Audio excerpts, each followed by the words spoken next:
আমি আজকে 3টা ওয়ান ধরে বাসায় যাই।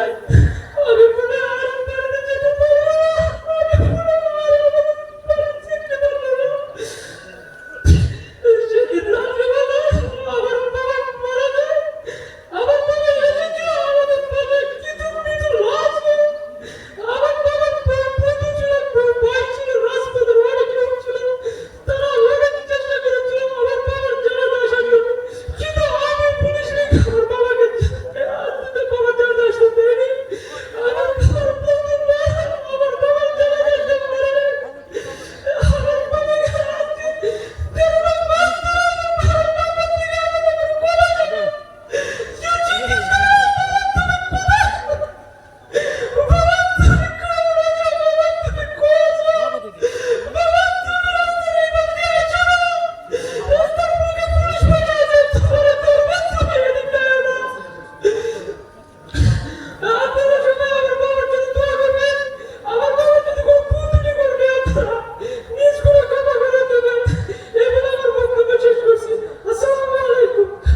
দলের সাথে বেইমানি না করে যারা দেশকে কলঙ্কিত করেছে, দেশের গণতন্ত্রকে হরণ করেছে, বাক স্বাধীনতা হরণ করেছে, ভোটাধিকারকে হরণ করেছে, সেই স্বৈরাচারী হাসিনার যারা দোষর রয়েছে, আপনারা নেতৃবৃন্দ যদি তাদের আশ্রয় প্রশ্রয় না দেন, তাহলে মনে করে আমরা কখনোই আওয়ামী লীগের কোন নেতা কর্মীকে আশ্রয় প্রশ্রয় দিব না। হ্যাঁ, তাদের সাথে আপনাদের আত্মীয়তা থাকতে পারে, সামাজিক বন্ধন থাকতে পারে, সেটি আরেক কথা, কিন্তু কোন স্বার্থ সংশ্লিষ্ট বিষয়ে তাদেরকে যদি আপনারা পুনর্বাসিত করেন, দলের কাছে আপনারা নিজেদেরকে বেঈমান হিসেবে, বিবেকের কাছে আপনারা সকল সময় বেঈমান হিসেবে প্রতিষ্ঠা করবেন।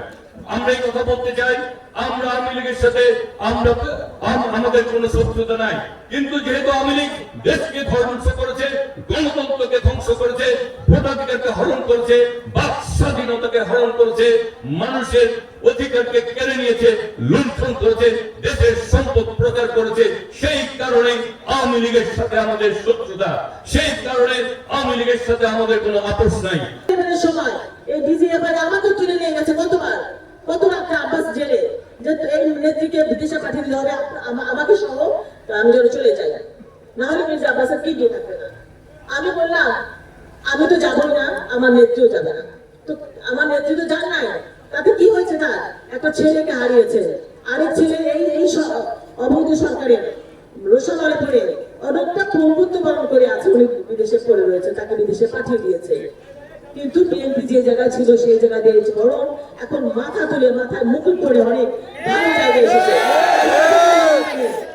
একটা আমাদের বিএনপির সৈনিক কিন্তু দল ত্যাগ করে নাই এবং ভাগও হয় নাই, কারণ আমরা সবাই মেরুদণ্ড সোজা করে দাঁড়িয়েছিলাম, দলটাকে শক্ত হাতে হ্যান্ডেল করেছি। আমার নেত্রী, আমার মা বলেন যে সততা, একতা, নিষ্ঠা এবং সাহস এগুলি লাগবে দল করার জন্য, যা আমাদের প্রত্যেকটা নেতা কর্মীর মধ্যে আছে।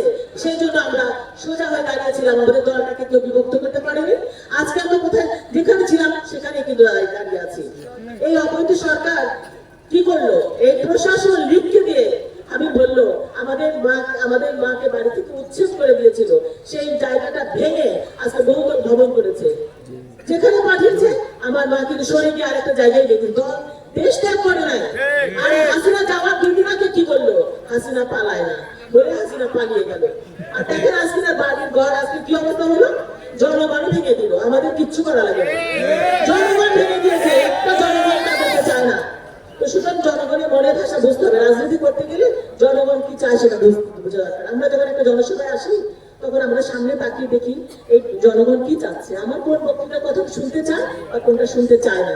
আমি বলেই গেলাম, তারা বিরক্ত হলো, সে তো বুঝতে হবে।